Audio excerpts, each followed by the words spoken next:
Hello. It's always so wonderful to think about, to imagine all the places that people might be connecting from and watching this from. And I know some of you are watching this live on the Facebook feed, and if so, you might just pop onto the chat and say where you're connecting from. It might be fun for other people to see. I can't see it right now, but I might go back and look at it afterwards just out of curiosity. But I also know that a lot of you are connecting from Kansas City, and a lot of you already know that that's where I'm speaking from this morning. And I grew up in Kansas City, and I grew up reading, one of my favorite things to read was the Pitch Weekly newspaper. Some of you may still know it. It's still there. It's a magazine, a monthly magazine now. But when I was growing up, it was the Pitch Weekly independent newspaper. And I would like to say that I was really tuning into the important journalism that they were doing, but actually the first thing I usually turned to was the horoscopes, who at that time were written by a lovely gentleman named Quan Tracy Cherry, who is still a practicing astrologer, still in Kansas City. And the tagline, one of the things that kept bringing me back to his horoscopes was that his tagline was, and still is, belief is not required. And I always appreciated that so much because, first of all, I was a skeptic. Did it stop me from reading the horoscopes? Absolutely not. But I loved that line, belief is not required. It acknowledged my skepticism. And I always felt like it was very invitational. It said, yeah, I know, you may not believe this, but come on in anyway. Let's talk. Let's just explore. And so I always appreciated that. And I think that when I first started becoming aware of Buddhism, that's something that I also appreciated. And many of you have probably had this experience of hearing this idea about Buddhism, that the Buddha said, he didn't say it exactly this way, but he said kind of like, don't take my word for it. Like, check it out for yourself. And that's what I want to talk about today. Now, this may come as a surprise to some of you, but many of you it will not, that Buddhism, like other major spiritual paths, has not been immune from forms of extremism and fundamentalism that have caused a great deal of suffering. That's a talk for another time, but if you are interested in learning more about that, I would point you to the history and situations in Sri Lanka and Myanmar as just a couple of examples. So we know that there are interpretations that have developed over time that do point to a requirement for very specific dogma and beliefs. But we can look back much further to some of the earliest writings that we have in Buddhism, which are often referred to as the Pali canon. Pali is a language that we think that the Buddha spoke, and it's very closely related to Sanskrit. And we can actually see where the Buddha said this and talked about, don't believe me, don't take my word for it, check it out for yourself. And he actually spoke about this, and the words were put down hundreds of years later, but they were put down in the form of something called a sutta. And sutta is a Pali word for speech or saying or talking, can be translated loosely that way. And you may have heard the Sanskrit version, which is sutra. So sutta, sutra, they're synonyms. And there is a particular sutta called the Kalama Sutra that really talks about this idea. And there are freely accessible English translations. I'm actually going to quote from one that was done by a very well-respected Buddhist scholar and monk named Tanisaru Bhikkhu. And this sutta is often also called the Charter of Free Inquiry, which is just a fancy way of saying, here's your permission to go ask questions freely. And it's called the Kalama Sutra because that's the name of the people who lived in the village where this dialogue supposedly took place. So, if it was in Kansas City, it would be the Kansas City Sutta. But it was the Kalama Sutra because those were the people that were living there. And apparently, this was a little hot spot for spiritual teachers to pass through. And so, the Buddha was kind of doing what he did after he reached enlightenment. He was just available to hang around and talk to people, answer questions. And so the people of this town, they had heard that he was coming, and they had also heard, supposedly word on the street is that he has a little extra something, little extra mojo behind his teachings. We want to really pin him down on some questions. So they did, the Buddha was hanging out saying, hey, what do you guys want to talk about? And they said, in fact, we want to talk about something specific. And I'm going to quote from the sutta now. They said, Lord, talking to Buddha, there are some Brahmins and contemplatives who come to Kesaputta, that's the name of the town. They expound and glorify their own doctrines. But as for the doctrines of others, they deprecate them, revile them, show contempt for them, and disparage them. And then other Brahmins and contemplatives come to Kesaputta. They expound and glorify their own doctrines, but as for the doctrines of others, they deprecate them, revile them, show contempt for them, and disparage them. They leave us absolutely uncertain and in doubt which of these venerable Brahmins and contemplatives are speaking the truth and which ones are lying. I don't know if this situation sounds familiar to you. To me, when I read this, it sounds like pretty much every election I've ever witnessed in my life, not just the 2021.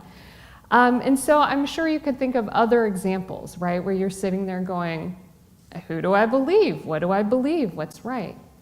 And at this point, the Buddha did something interesting.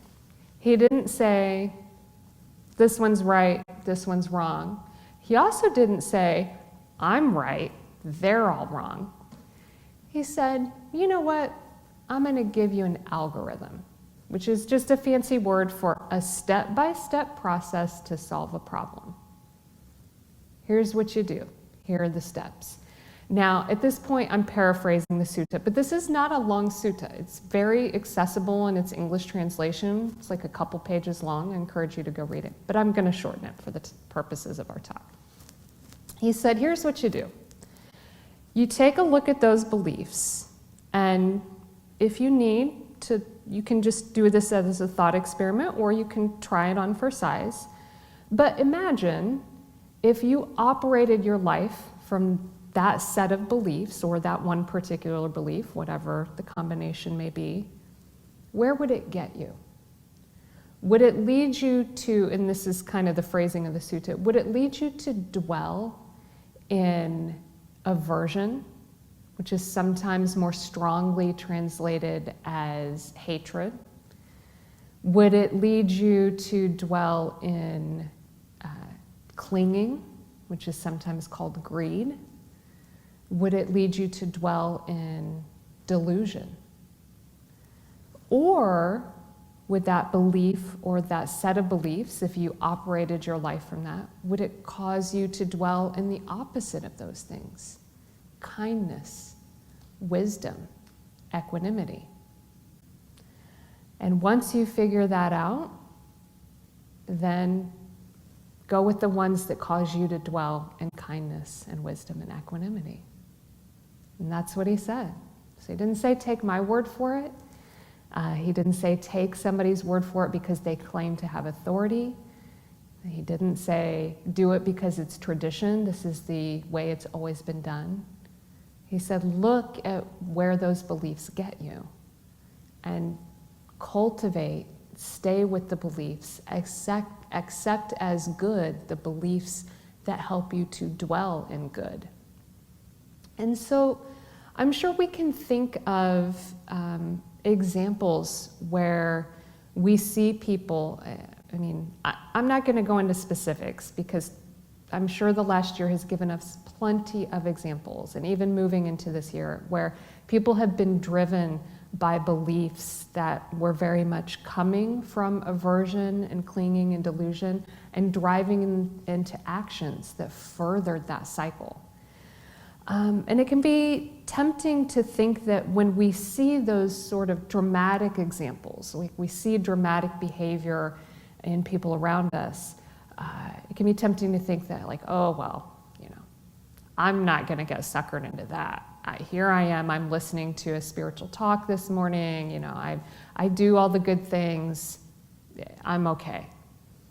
But the truth is we all have a little bit of this going on. I mean, the Buddha wouldn't have been talking about examining beliefs unless there was something there.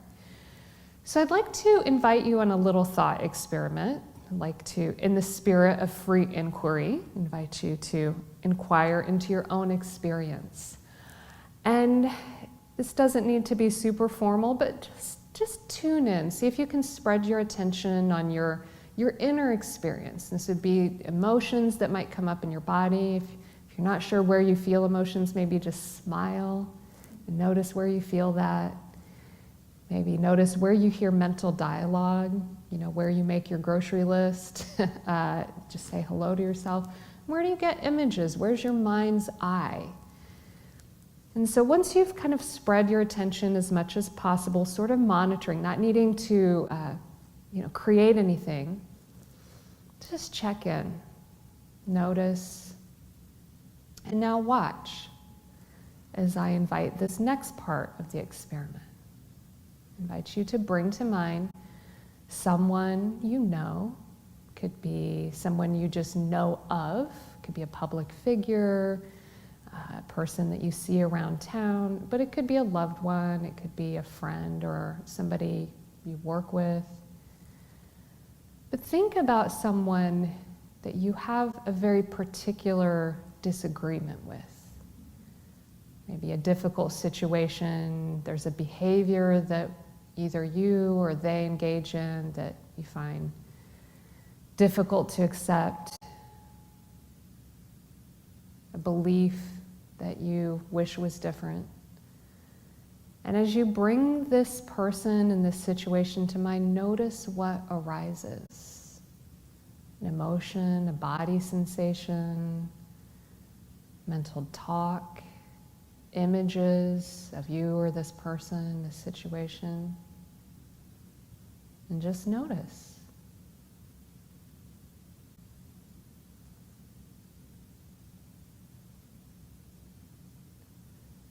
Now, I obviously don't know your experience, but I can say in my experience, there may be some positive, this idea that I want to open and understand, be able to see things from that person's perspective. But what comes up more strongly is a sense of resistance, a tightening in my body, dialogue, something along the line of, I'm wiser, I'm better, I'm stronger, I'm smarter than this person. My beliefs are wiser or better or stronger.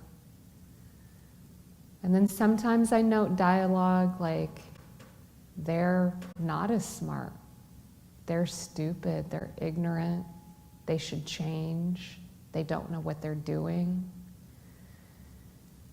So your particular experience may vary, but I'm willing to guess that more than a few of you had a similar experience.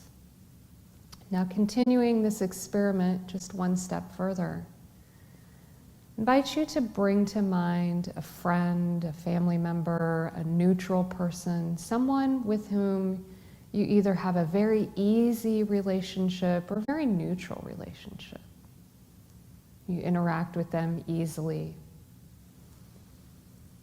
And now imagine those negative beliefs, those negative responses that may have come up in response to the difficult person, the difficult situation. And imagine if you begin to operate from those beliefs, from those body feelings, those images, and guided your actions towards this neutral or friendly person, if you guided them through that negative lens, what would that do to your relationship, or even just to small interactions?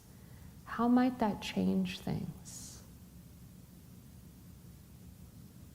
And recalling the Buddha's algorithm, the formula he gave us, would operating from that set of beliefs, would that cause you to dwell in aversion, clinging, delusion? Or would it cause you to dwell in kindness, wisdom, and equanimity?